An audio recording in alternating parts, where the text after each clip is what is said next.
¿Qué tal amigos? ¿Cómo están? Aquí en casa, reflexivo. Pensaba recién en lo importante que es aprovechar cada momento, tratar de verle el lado bueno o positivo a las circunstancias de la vida. Y qué lindo reflexionar, profundizar en la palabra de Dios. La Biblia dice que la vida eterna consiste en conocer el corazón de Jesús y el del Padre.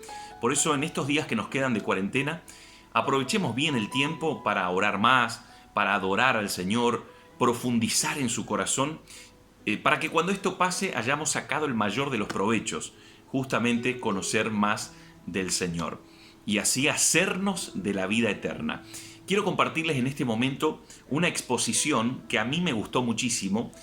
Mírala con atención, examina lo que dice y claro, retené lo bueno, lo que te parece correcto.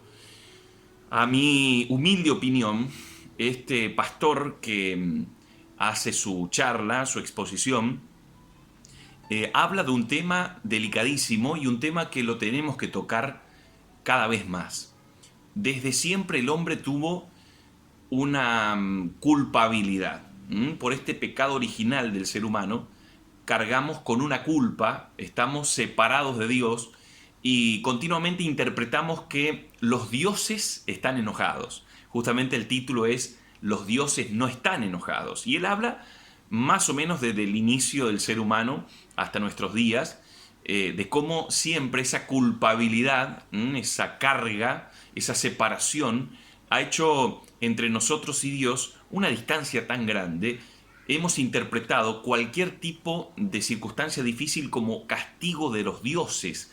Hoy día, te digo, hay muchos cristianos que ya tienen al Dios verdadero en sus corazones, pero todavía cuando, por ejemplo, pasan una situación difícil, X o determinada, interpretan que Dios los ha castigado, que Dios los ha abandonado, que Dios se olvidó de ellos o que el Señor ya no quiere ayudarlos y muchísimas interpretaciones más.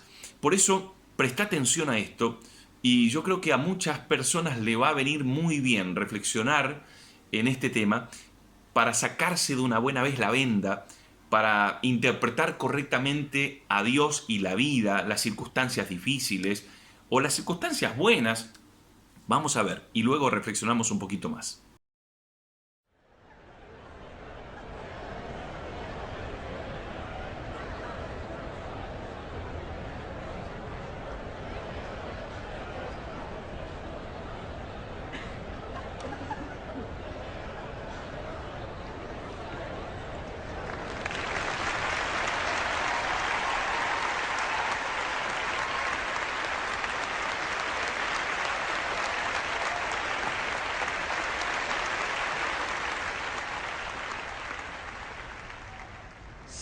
So, there's this cave woman.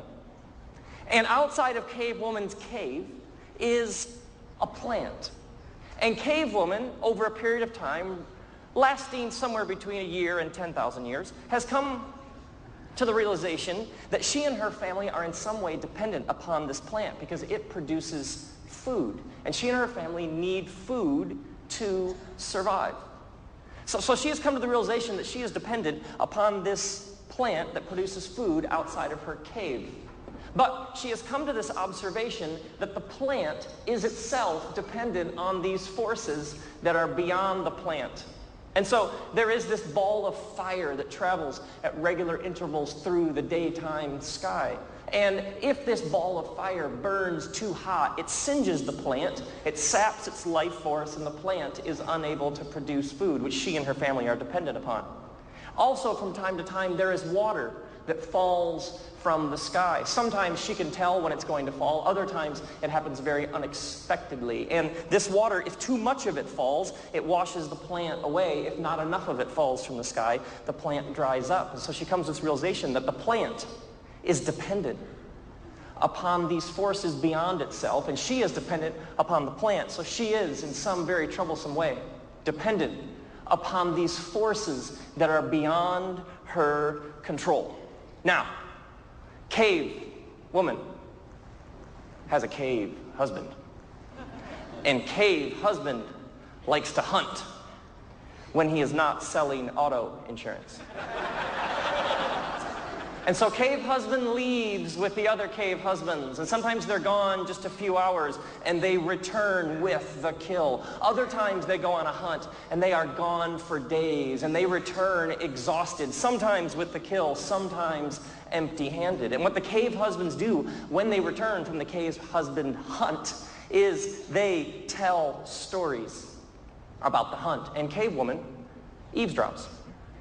And she has discerned over time that their stories about the hunt have a certain theme to them because they speak of how this particular animal, we pursued it, and it was as if it wanted to fall victim to us. We were gone for a couple of hours, we found it, we pounced upon it, and we brought back the kill. Other times, this particular beast, we chased it for days. We went over the mountain, we went across the river, we went through the woods, and we could not capture it. They speak of the elusive nature of this particular animal. And over time, they even use words like spirit of the hunt because they are unable to control this fundamental primal spirit of the hunt. Sometimes they can just pounce upon the animal and they're home in a couple hours. Other times they're gone for days. Sometimes they even return empty-handed. And so when cave woman listens in on the cave husband's hunting stories, she realizes that her understanding of the plant,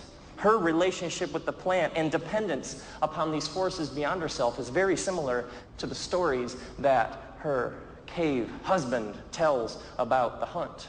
Now, cave woman has also observed that not only is there this ball of fire that moves through the sky in regular intervals, but there is a ball of light that travels through the night sky. And the ball of light, sometimes it's a full circle in the night sky, and then it moves thinner and thinner until it's almost like a crescent shape, and then it moves back into a full circle. And this cycle of the shapes of the ball of light in the night sky is directly related to 30 appearances of the ball of fire in the daytime sky. And over time, she's also come to this realization that her body and the internal workings of her own body are in some way on some sort of 30-day cycle rhythm. Watch how articulate I am. And so she's come to this realization that there's something about the whole way her insides are wired that is somehow related to the movement of this ball of light in the night sky. And she and cave husband have come to see that if the ball of light is in the proper place in the sky and they begin to feel a certain way towards each other, often involving candles and a bottle of wine,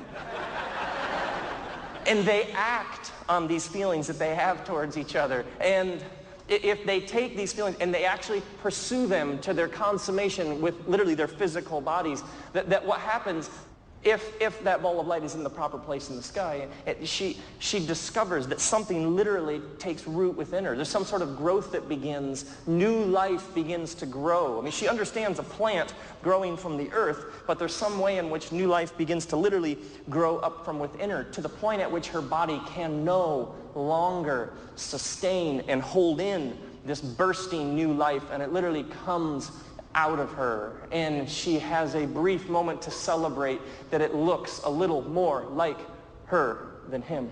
And there is this moment, though, this moment of terror when this new life first bursts forth from her, because she and her husband, there is this primal life force that surges through them, this in and out, that if you lose this in and out, whatever it is that comes in and comes out with this rhythmic breathing, if you lose this, you are dead. And essentially the primal life force has left you. And so there is this brief moment of terror because this new life does not come immediately with this pulsating rhythmic life force coming in and out. And so they have to do everything they can to make sure that it gets this life force. Sometimes she'll take her own lips and place them to the lips of this new life and try to impart her life force and give it essentially to her newborn child. And there are moments when the child begins to cough and then it begins to breathe and they celebrate. But there have been moments when she has held new life and it has not been able to obtain this primal rhythmic life force. And in those moments, As she held a lifeless child in her arms, she is reminded of the simple truth that she is dependent upon these forces that are beyond her control. Whether it's the plant, the hunt, the ball of light in the night sky, the growth within her insides, all the way to new life itself and the primal life force that pulsates through every alive human being. She comes to this terrifying awareness that there are these forces that are beyond her control. Now, over time, people began to name these forces because it hasn't rained.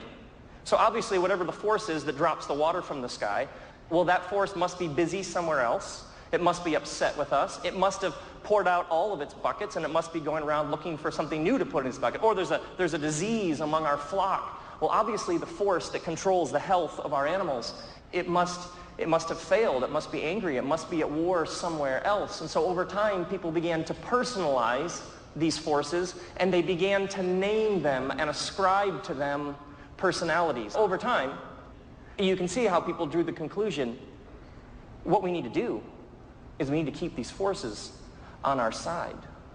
We need to keep their favor. We need to keep the rain coming in just the right amount. We need the ball of fire to burn just hot enough, but not too hot. We need whatever those spirits or forces are that allow us in the ultimate act of survival to make more of us, to give us the ability to make more of us. And so, over time, somebody proposed the idea, here's what we ought to do. In order to keep these forces appeased and happy with us, is the next time we have a crop, let's not consume all of the crop, but let's take a portion of the crop, but instead of either eating it, consuming it, or storing it, let's take a portion of the crop and let's set it aside. And that way, what we'll do with it is we'll literally offer it to the forces. And that way then the forces will see that we're grateful. As almost like sending a message to the divine being. See, we understand where it comes from, and we want to honor and worship. We're so grateful. We would never want you to think that we take it for granted. And so the idea emerged of taking a portion from your flock, a portion from your vineyard, a portion from the plant, and take it and essentially offer it. Now, obviously the forces are up, because the rain comes from up, the sun, the moon, the stars are up, the wind seems to come from up, and obviously when you're dead, you go down, so we ought to offer this in some physical way up. And so over time, the idea emerged of the altar, oftentimes on a mountaintop, but some physical place, generally a pile of rocks, that you would place things on as a way of essentially offering them up to the forces who you are totally dependent upon. And so, as this idea became centralized, there became these piles of rocks that were the places that you went. Oh, you're in that region. And you're experiencing a disease within your cattle. I'll tell you, the area that you're talking about, there is a God there who oversees the cattle. And here's what you ought to do. Go to that God's temple, because that God's priests will tell you essentially how to make amends with that God so that God will smile upon you. And so, oh, it's not raining for you. Got it. The rain goddess in that region is particularly temperamental, but if you go to her temple, to her altar, they'll show you how to keep her happy. You'll come, you'll do this. Priests arose around this time, people who are experts in saying, oh, here, do these 4 things, and then that force will be in your favor. And so this idea of the offering emerged into the idea of a sacrifice, and further emerged in the idea of the altar.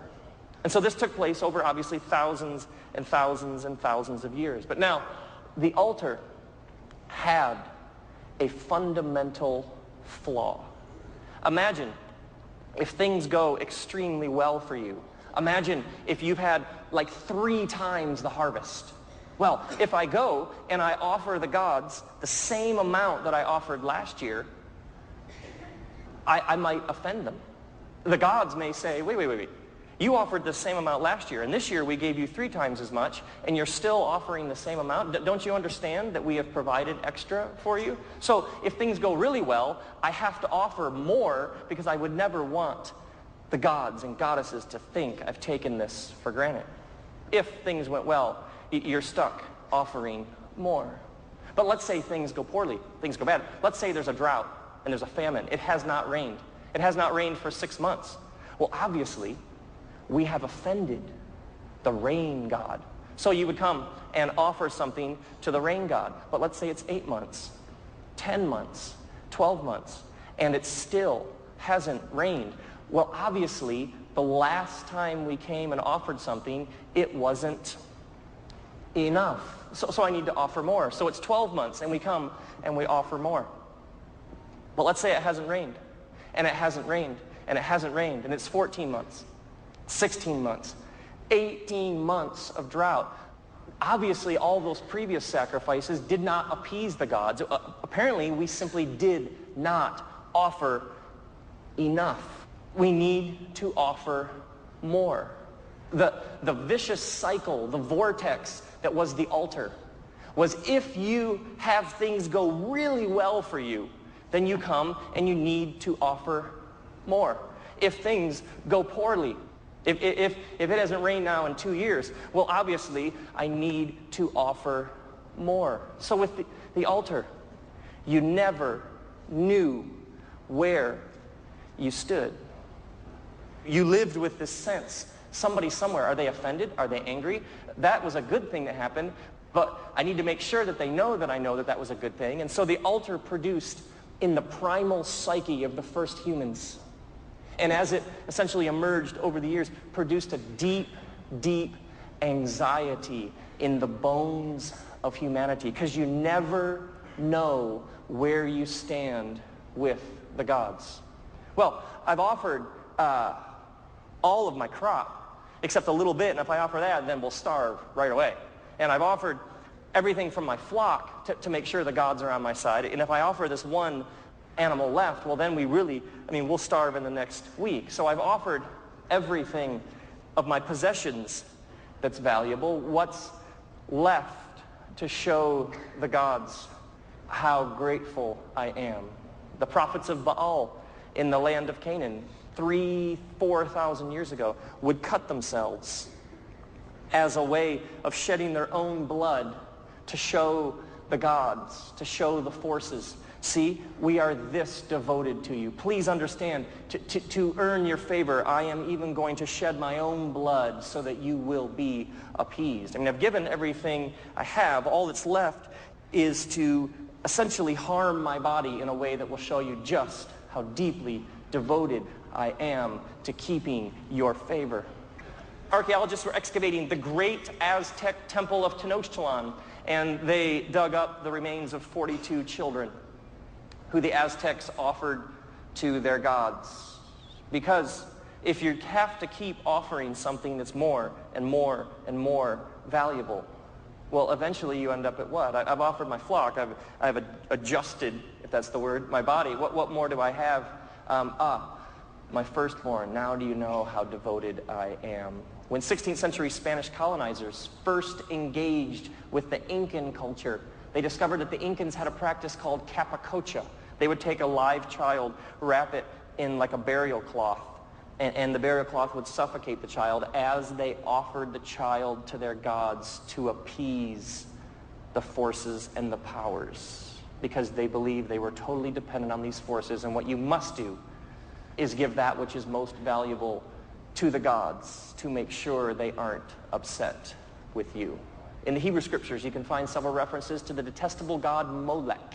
Why was Molech detestable? Because Molech demanded your firstborn. And so there are stories of the followers of Molech offering their firstborn children in the fire in the valley of Hinnom on the south side of the city of Jerusalem as a way of appeasing the detestable god Molech.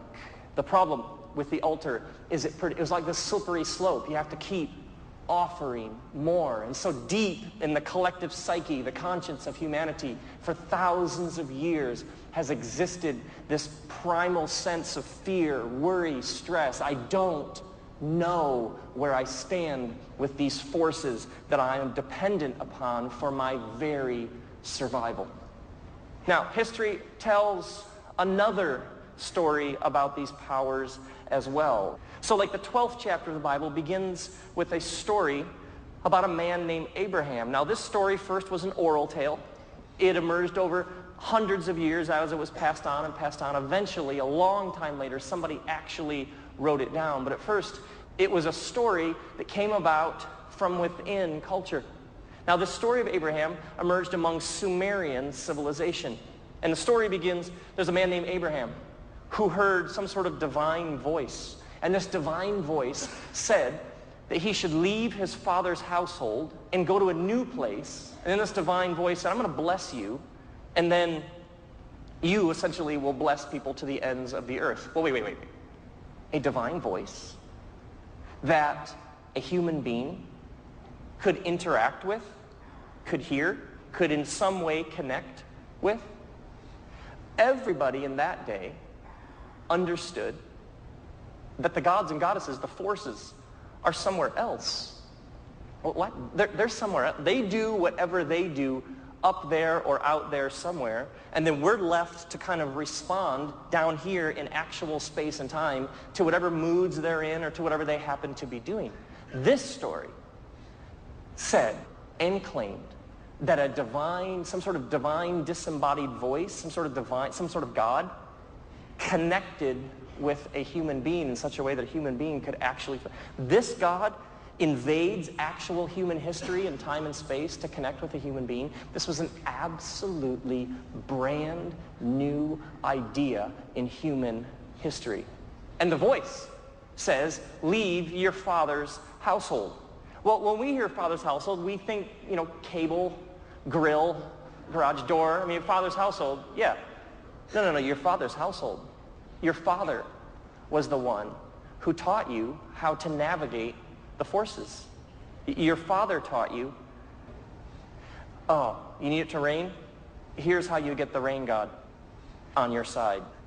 You're having trouble because your flock has some sort of disease that you can't quite cure. Well, that particular illness comes from this particular deity who is appeased in this way.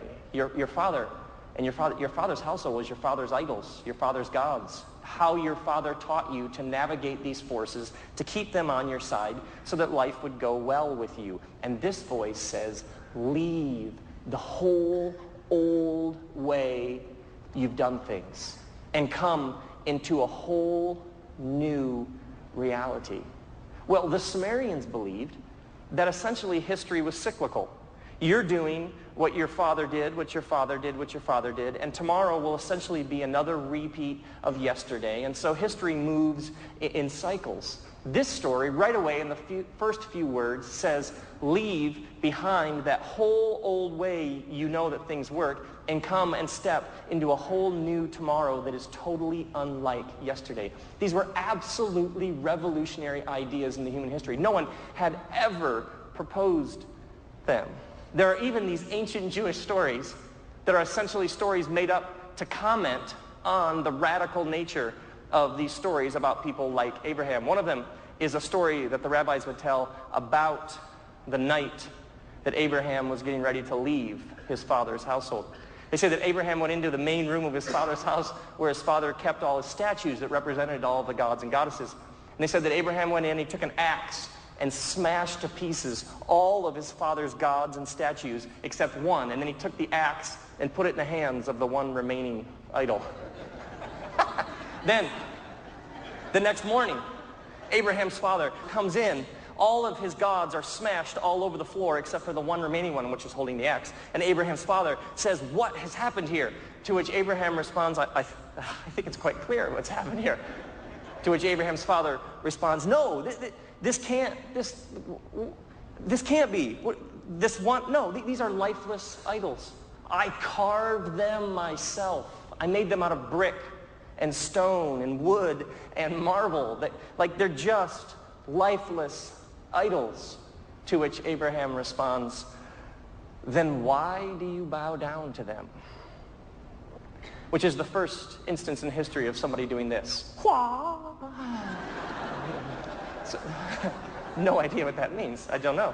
So there are these endless stories of the unbelievably progressive, innovative nature of a God who steps into human history and says to somebody, leave behind the whole worldview, the whole old way you've done things, and step into a new tomorrow. And then this God says a couple chapters later to Abraham, says, go outside, look up at the stars.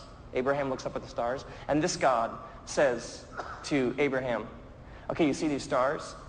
Your children and your descendants are going to be as numerous as the stars.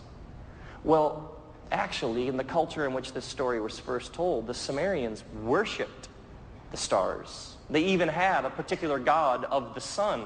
This god's name was Shemesh. This god uses the other gods as props to make a point in the stories this god is telling.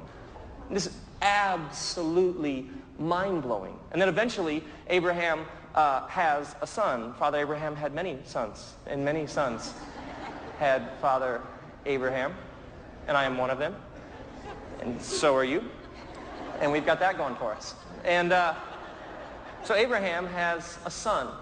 And in Genesis chapter 22, it says that God says to Abraham, take your son, your only son, whom you love. Now, this is the first mention of the word love in the Bible. Take your son, your only son, whom you love, and go to the region of Mount Moriah and offer your son as a sacrifice there. And so Abraham loads up his son and takes a servant and heads out to this mountain, a high place, and goes to offer his son, has the knife out to sacrifice his son to this God. A divine voice of some sort says, wait, don't do it. Stops him at the last minute from offering his son. And then this divine being says, actually there's a ram caught in a thicket over there. Come and bring that ram instead. And the story ends with, see, God provides. Observations from the story.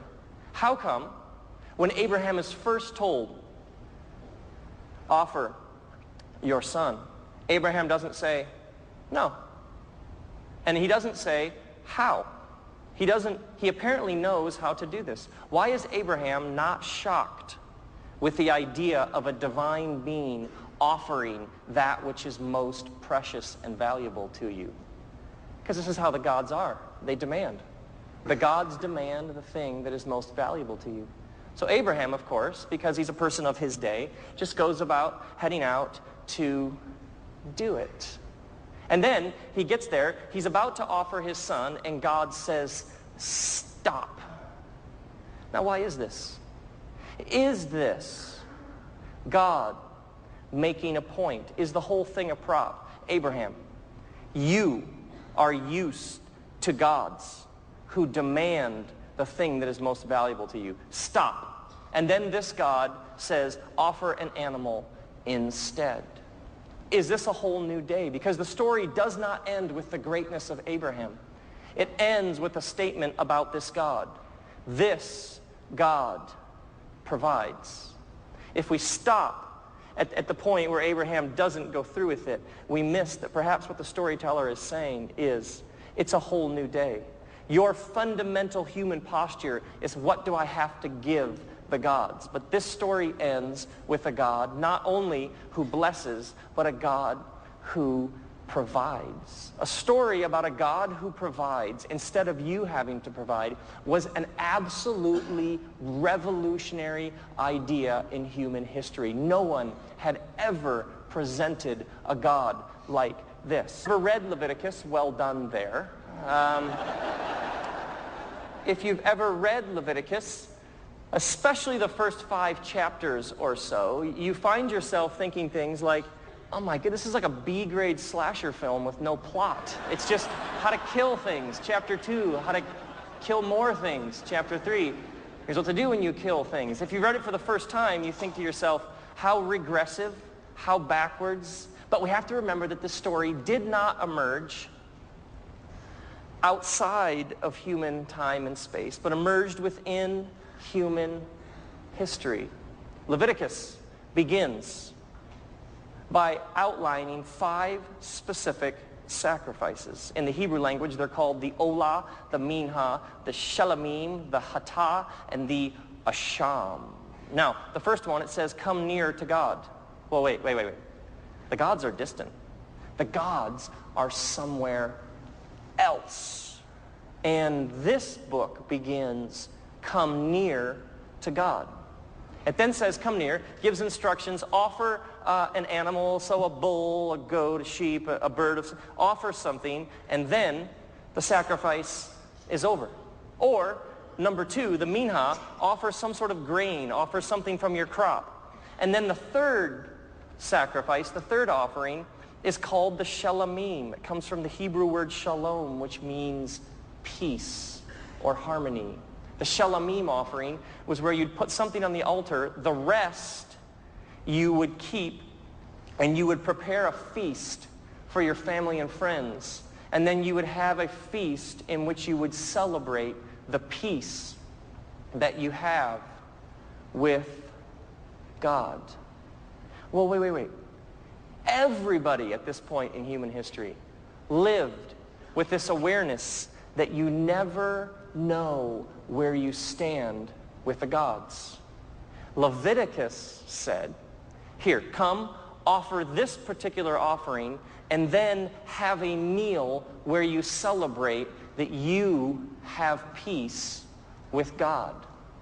A brand new idea in human history. People lived with a profound sense of guilt.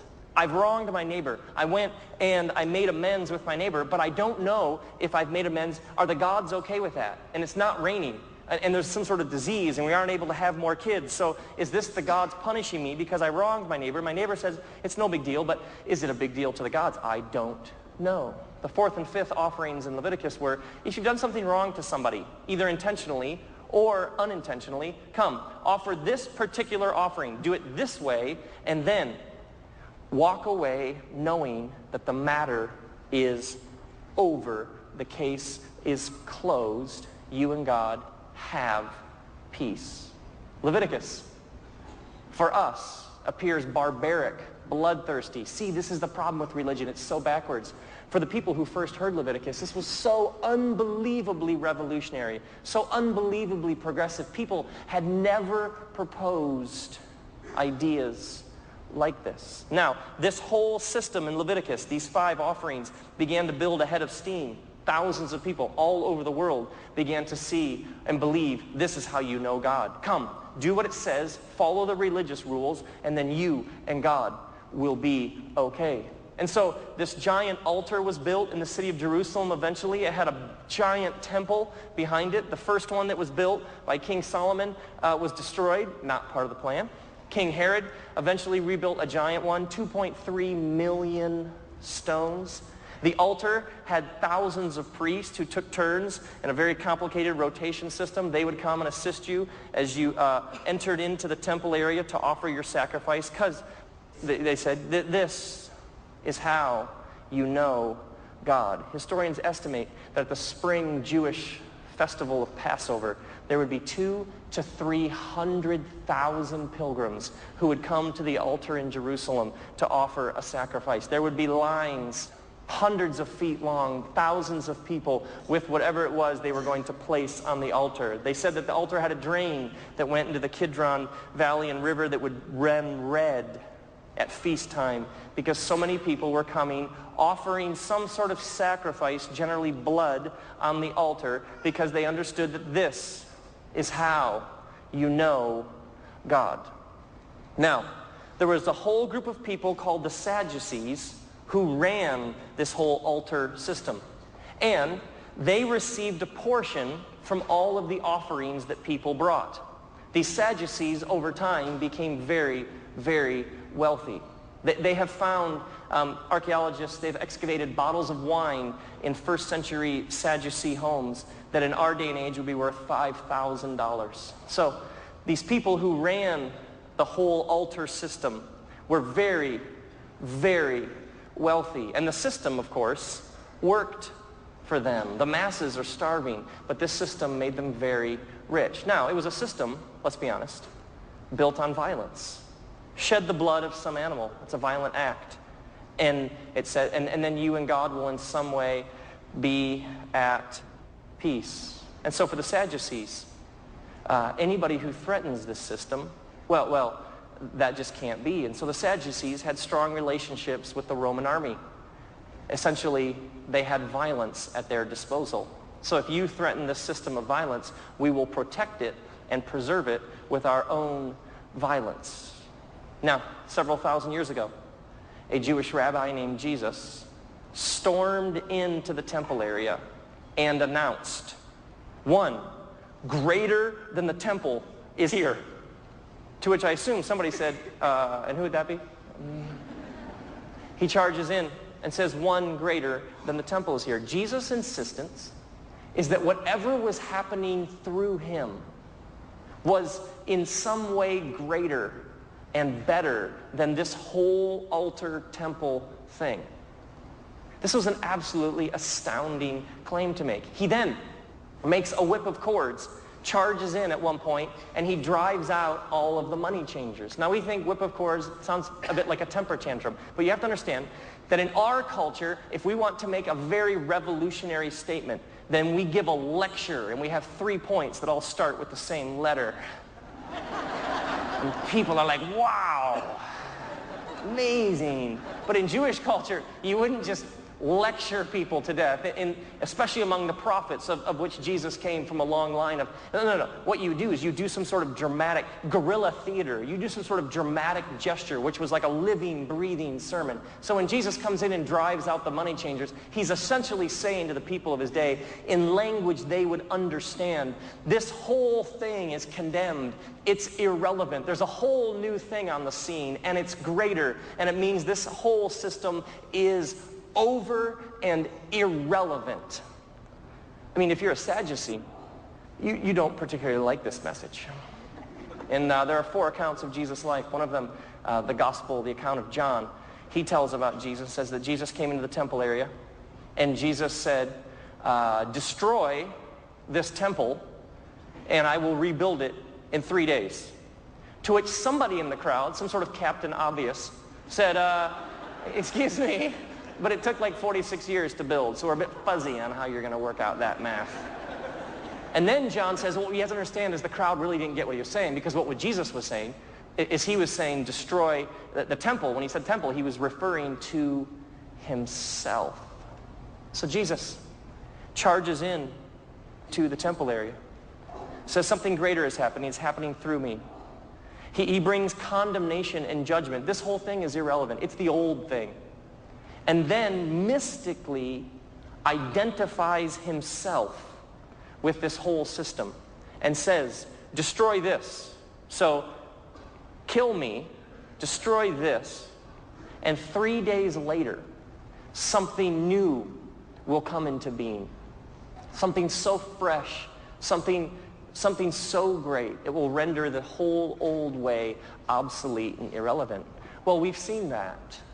I mean, the story of Abraham was absolutely mind-blowing for the people of its day. The story of Abraham was essentially pulling its culture forward. For many people, the thought of the scriptures is, well, these are these old, outdated stories that essentially yanked people back into the dark ages. The story of Abraham was so progressive, so aware, so enlightened. It was literally pulling culture forward faster than it could even handle it. The book of Leviticus, you can know where you stand with this God. You can have a peace meal with this God. So unbelievably progressive and radical, people couldn't even comprehend the extent of its greatness. And then you have Jesus. We've seen this story before. He's pulling the whole thing. Something greater is on the scene. Well, if you're the Sadducees, you don't want something new. The Sadducees made lots and lots of money off of religious fear and guilt. Totally unlike the world we live in. And so they killed him.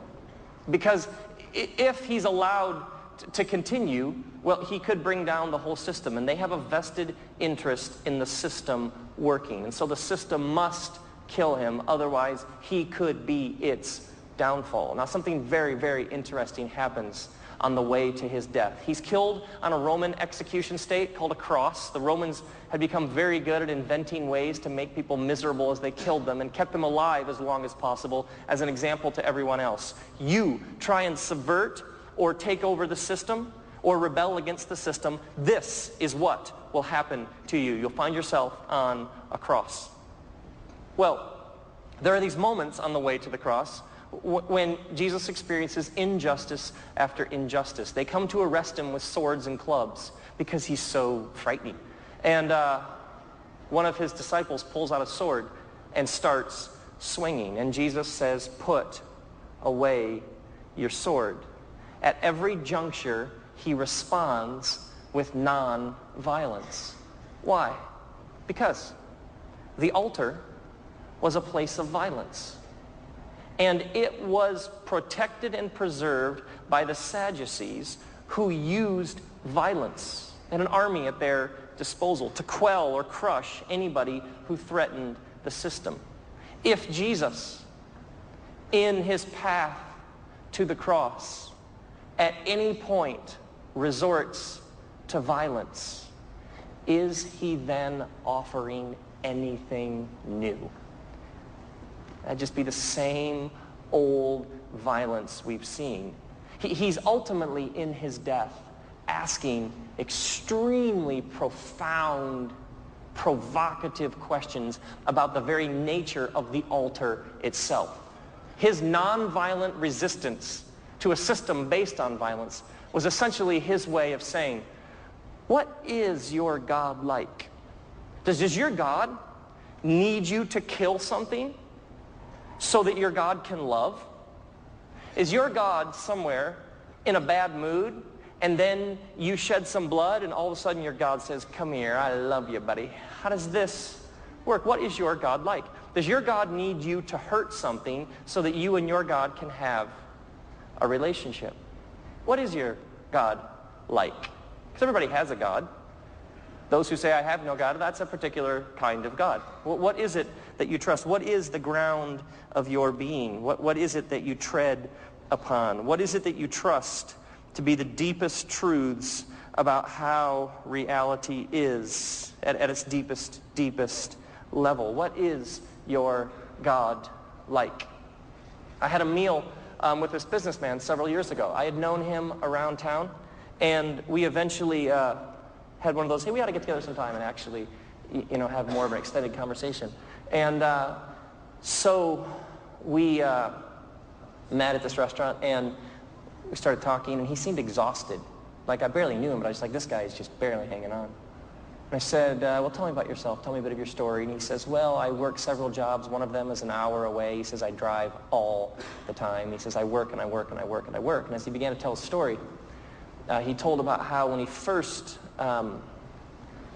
met his wife, he said, my wife's parents were terrified that I wasn't good enough for her. And then he told about where his in-laws live, very nice, expensive part of town.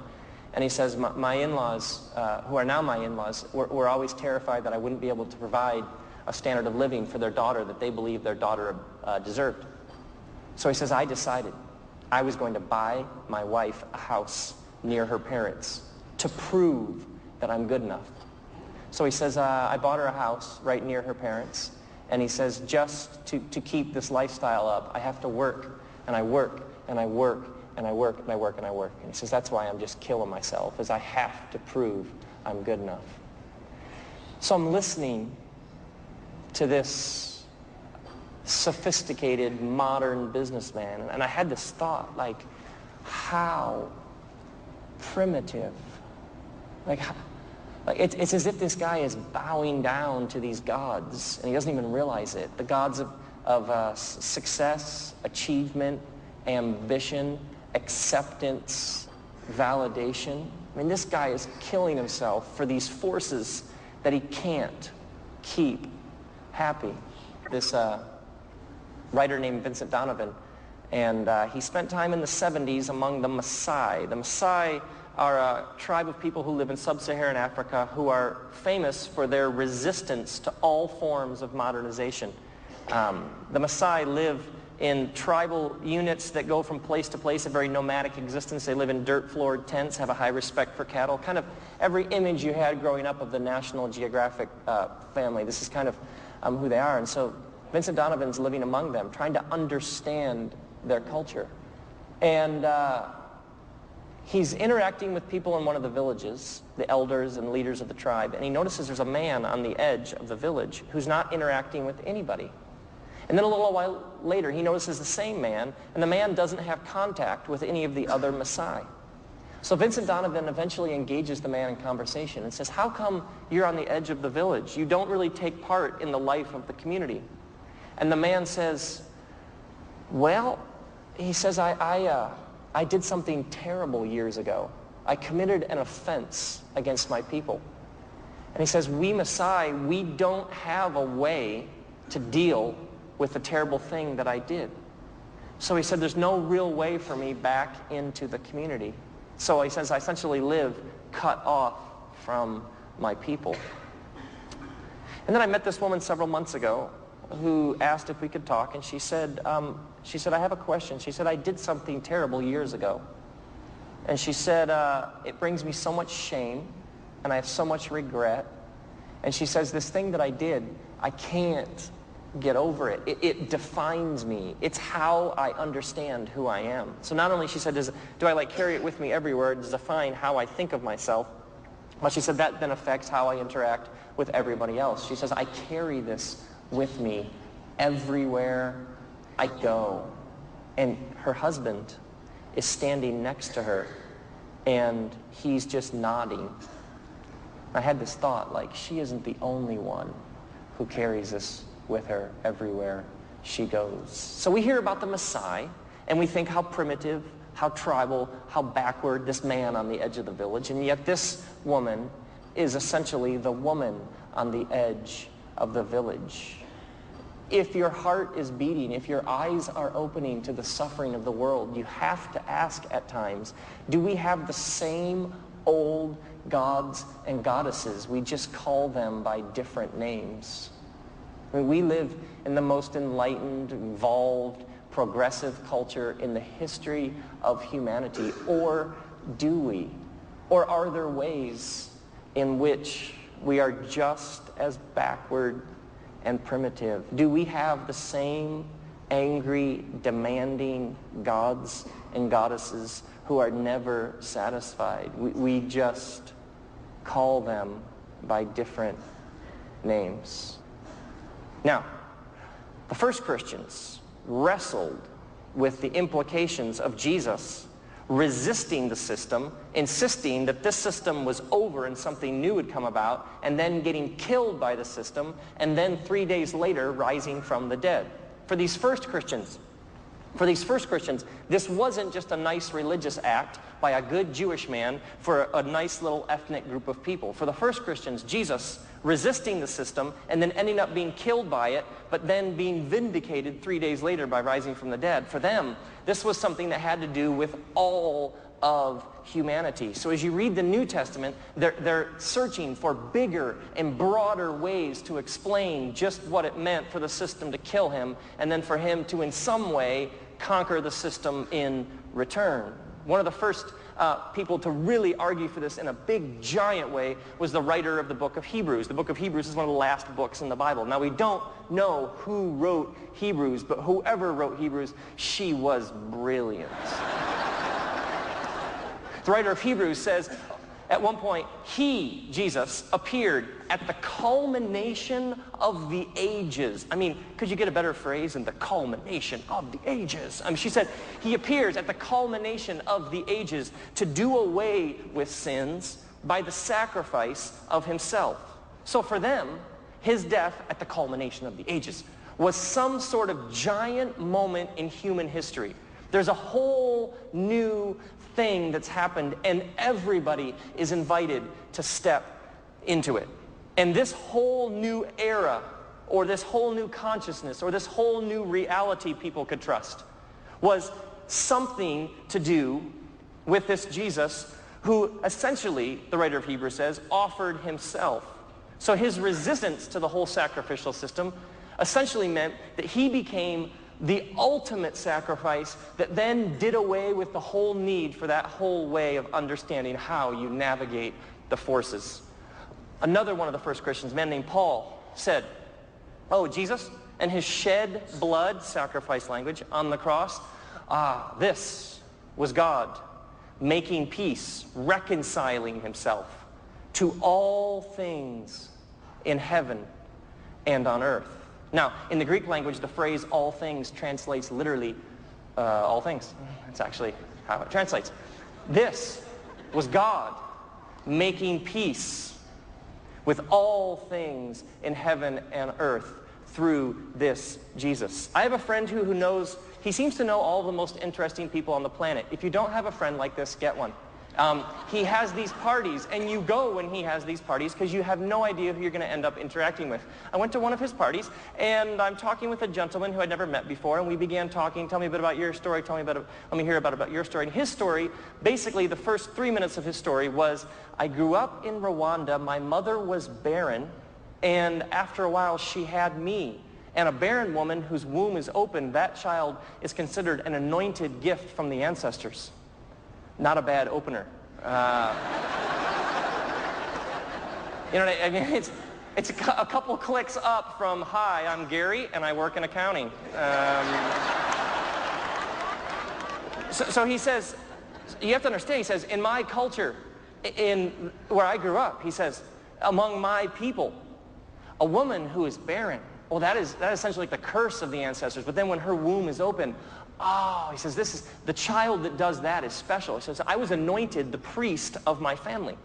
So it says, my job was every week I had to gather something and offer a sacrifice to appease the spirits of our ancestors.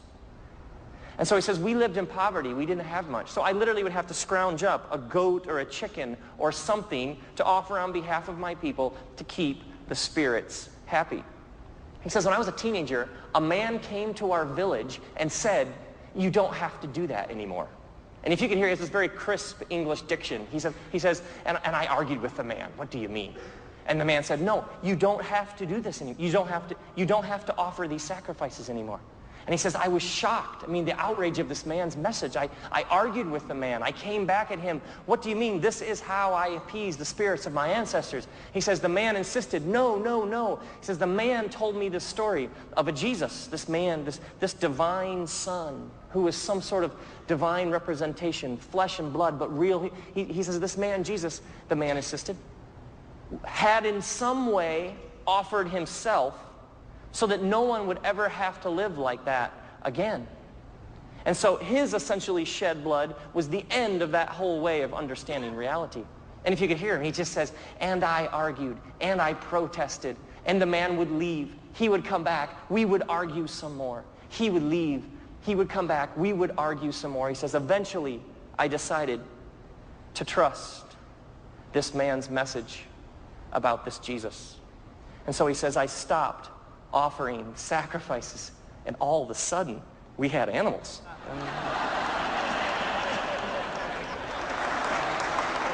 And so he finishes his story, and he says, and you know what the point of this story is. And I'm thinking, for once in my life, I do know what the moral is. He says, I always say to people, Jesus saves the goats and the chickens.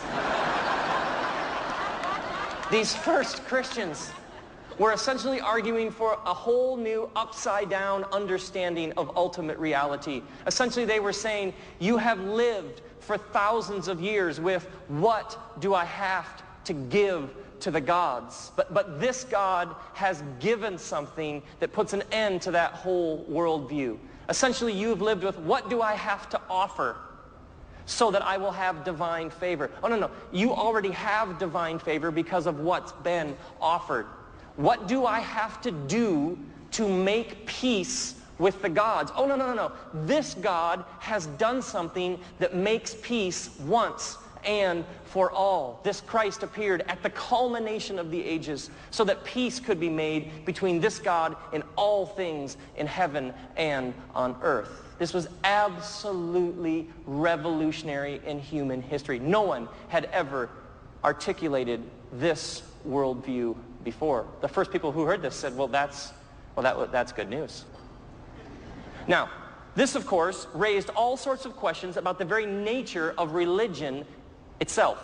The writer of Hebrews, at one point, on an especially brilliant rant, said, it's impossible, the text reads, for the blood of bulls and goats to take away sins.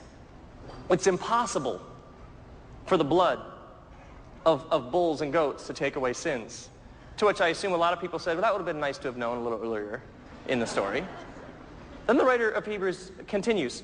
It's not as if the priest who comes into the temple and offers the same things year after year, day after day. It's not as if this endless ritual, doing all this, actually ever changes anything. It's not like people all of a sudden stop sinning.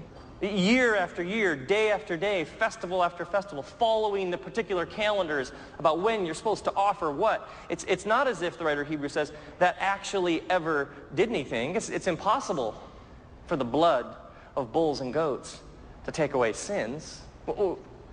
How do you begin to sort that out? Now, if you go backwards through the scriptures and ask, is this anywhere else? Do we see this insistence of the writer of Hebrews anywhere earlier? In the middle of the Bible are 150 prayers called the Psalms. One of them, Psalm 50, is written from the perspective of God. And the God voice says, if I was hungry, I wouldn't tell you, which is divine sarcasm. Very well done there. If I was hungry, I wouldn't tell you. What do you think? I need the blood of bulls and goats? The cattle on 1,000 hills are mine. So in Psalm 50, the insistence of God is, what do you think I need? Do you think this is for me? Like I need this? If I need this, I wouldn't tell you. And then the prophet Micah, at the end of the Hebrew scriptures, right before the New Testament, the prophet Micah says, do you think that God is pleased with 1,000 rams? Like, do you think if you came and offered 1,000 sacrifices of rams, do you think that God would say, oh, now I love you? And then the writer of Hebrews says it's impossible for the blood of bulls and goats to take away sins. So in the Psalms, the blood is unneeded. In the prophet Micah's writings, it's not like that's what pleases God. And in Hebrews, it's impossible to actually do anything. Well, then what's it for? If the blood is not for God, then who was it for? The writer of Hebrews says, oh yeah, the sprinkling of blood, that was for your conscience, for essentially the human heart. The writer of Hebrews connects these religious acts with human need.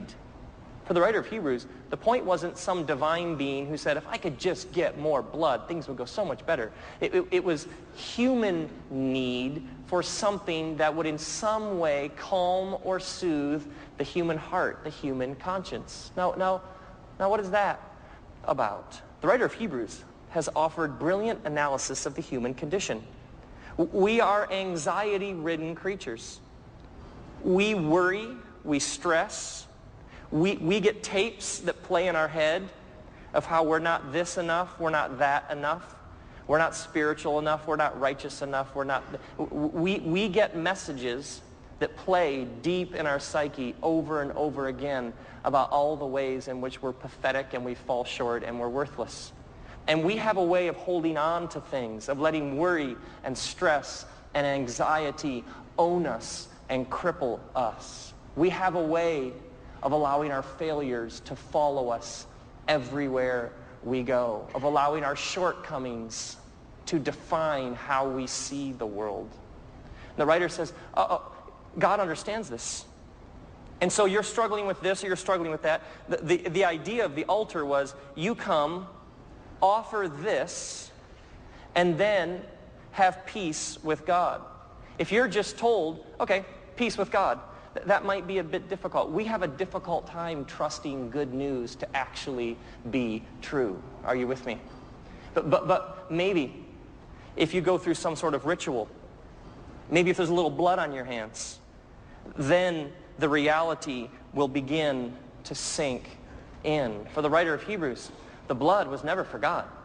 Oh, no. That's just to help humans live with, absorb, and trust the love of a God who just keeps insisting, trust me, trust me, trust me, trust me. Now this, of course, raises all sorts of questions about repentance. You will often run in religious communities and faith communities to the idea, if you would just repent, then God would. And so communities take on their own, if you would just step through these hoops, if you would just go through these 4 steps, then God would. But for the first Christians, repentance was never, if you would just do these things, then God would do these things. It was, do you understand what God has done? And you are now being invited to simply trust it. Repentance was never trying to get God to do something, because God has already made peace with all things. If you are repenting so that God will somehow show up and do something, you are bargaining with the wrong kind of God. For these first Christians, all that was left to do, as you became aware and awakened to the reconciliation of all things that had happened at the culmination of the ages, was all that was left to do was celebrate it, to trust it. Of course, you're going to live in a different way. Of course, you're going to reorder your life. Who wouldn't when they came to an awareness that peace has already been made at the culmination of the ages? If you're bargaining with God to do something, you're bargaining with the wrong kind of God. This, of course, raises a question, then what is the point of a ritual? I ran into somebody recently who apparently had missed church the previous Sunday. Turn or burn, I say. And what happened in the course of our progressively odd conversation was, when this deep, serious blot on their soul emerged, they offered some sort of kind of awkward explanation about, no, you don't understand, this fell on my house and the cliff and stop, too much information, don't need to know. But they came into the presence of Pastor Man, and all of a sudden had this tremendous need to explain why they had missed the church service, as if I have some sort of cosmic clipboard in my back pocket, and you will move from this column to this column later, and I can't speak for eternity, but it's not looking good. And later, as I sorted through why the encounter was so kind of, I had this like, wait, why do you go to church? Essentially to get God off your back for another 6 days, so that some sort of deep-seated anxiety will go away for another 7 days? Well, do you go do this so that somebody somewhere will be pleased? Well, that's the same old primal gods and goddesses. What is the point of a ritual? Whether it's a church service, whatever, what is the point of a ritual? The point of a ritual is to ground us, to open us up, to remind us, to tap us in to the peace that has already been made at the culmination of the ages through this Christ who offered himself. Any ritual, any religious gathering that merely piles on a whole new weight of what you aren't, what you haven't, what you aren't doing, what you're not good at, what all the ways in which you fall short. Any gathering that simply piles on the same old guilt, anxiety, worry, and stress is not a Christian ritual. I don't care what language it uses to describe itself. The only proper Christ-centered ritual is one that reminds you, that refreshes you, that awakens you, that opens you up to the God who has made peace with all things in heaven and earth through this Christ who offered himself. A friend of mine struggled with ending his life for an extended period of time, for years on end. He struggled with, why don't I just end it? And he would stare at his wrist and think, I could just slice right here and it would be over.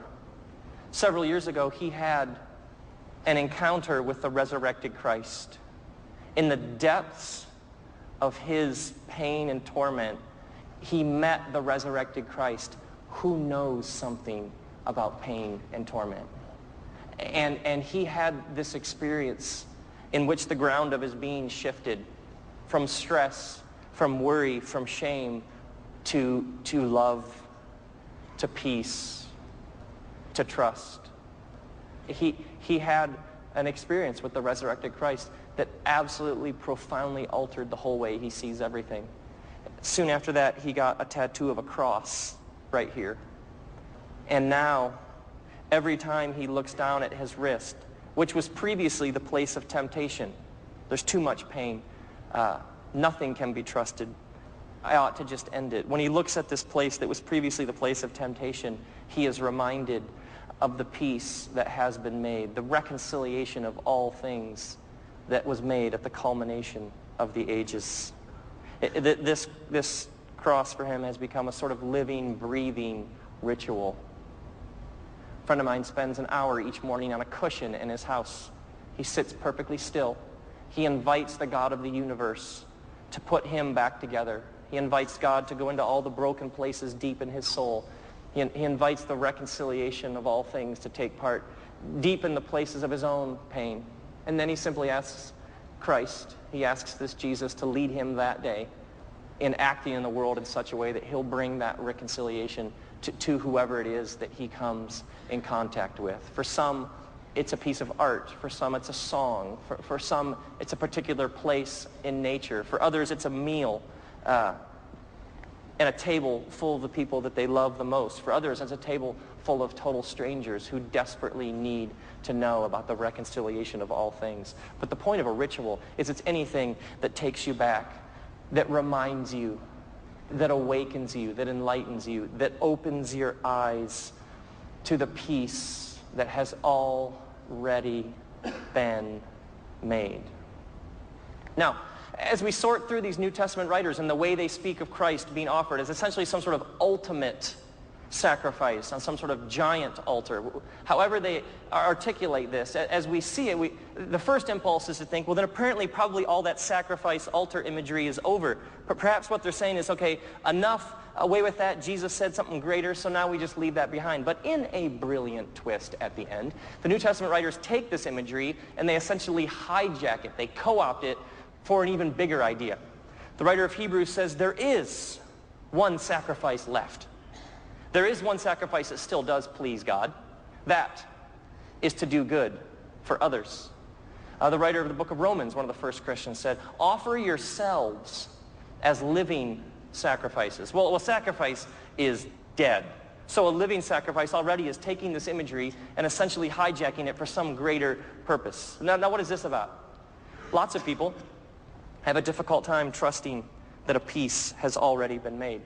So when you become aware of this, when your heart opens up to this, when your eyes are opened, then you put flesh and blood on the reconciliation of all things. You act it out in living, breathing skin and bones for those who would have a difficult time trusting that this really is true. And when you do that, people may be able to then say, okay, I can trust that. Essentially, the New Testament writers say, offer yourself to the world as a flesh and blood example of what the reconciliation of the ages, the peacemaking that God already has done at the culmination of the ages, looks like in flesh and blood. I went through a very difficult time several years ago. I was running, achieving, working, impressing, going. Had to show everybody that I was better, quicker, smarter, harder working. And I was just totally burning out. And if you stay a step ahead of the pain, then you never have to slow down enough to sort through why you're driven like you are. And I was losing the joy, losing any sense of passion for life and a friend of mine who has been the kind of friend you dream you could have took me to lunch. And partway through the lunch, he said, "You don't have to live like this." I was like, "Yeah, I know. He's like, "No, you don't have to live like this." And I was like, "Oh, no, seriously, next week the sun will come out. I have a plan." And he's like, "No, you don't have to live like this." I was like, "Yes, okay, I get it, get the point. No, you don't have to live like this." I was like, "Come on." And then he said it again. He's like, "You don't have to live like this." And I resisted for a while, like, okay, this is just, I don't, and he kept going. And eventually I stopped resisting and I actually started listening.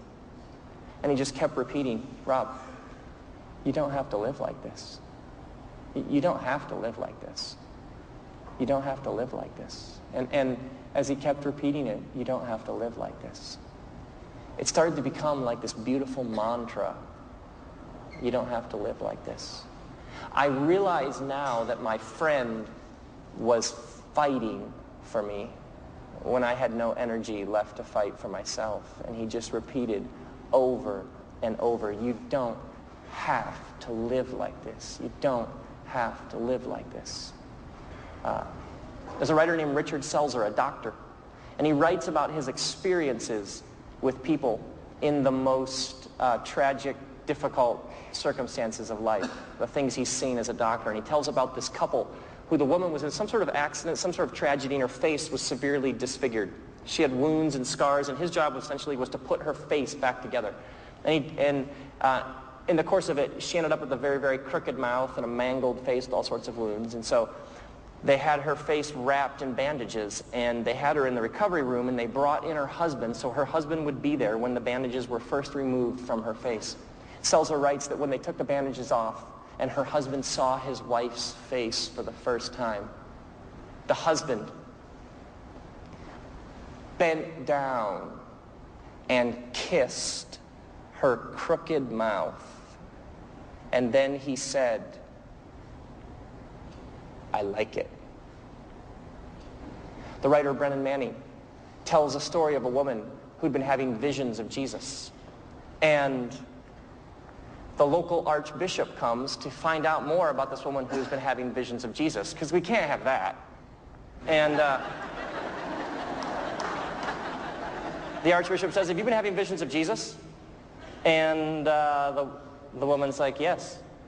And he asks, and she's not backing down. So he says, "Okay, here's what I want you to do. Here's what I want you to do. Next time you have one of your visions of Jesus, I want you to ask Jesus a question." Okay.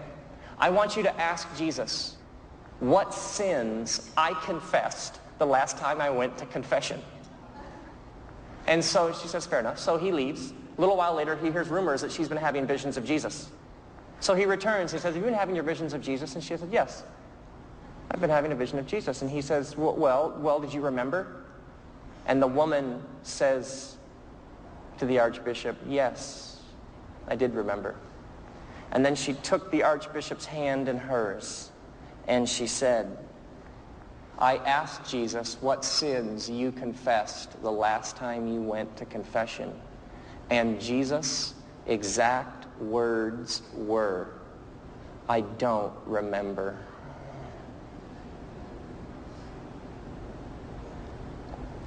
And the woman took the archbishop's hand in hers, and she said, "I asked Jesus what sins you confessed the last time you went to confession. And Jesus' exact words were, 'I don't remember.'" And my friend sat across from me, and he repeated, "You don't have to live like this. You don't have to live like this. You don't have to live like this. You don't have to live like this. You don't have to live like this. You don't have to live like this. You don't have to live like this." So may you come to see that he has appeared at the culmination of the ages. May you come to trust that reconciliation, peace, has been made. May you believe that this God is not angry, because this God is love. Peace be with you. Thanks. Good night.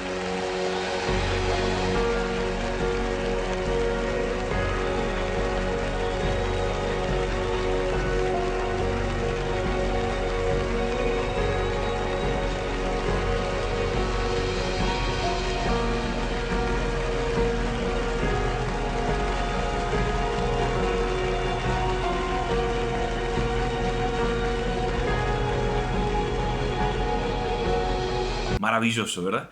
Podemos hablar de toda la exposición, pero yo me quedo con algunos puntos clave o importantes. Por ejemplo, el tener siempre presente el sacrificio de Jesús por nosotros, lo que hizo el Señor. Yo recuerdo algo personal, estaba pasando una situación difícil, la circunstancia me hablaba, el enemigo no perdía tiempo y quería atrapar mis oídos. Todo me hacía pensar que me iban a pasar cosas desgraciadas, catastróficas, y entonces, en medio de todo este ataque hacia mi persona, fui al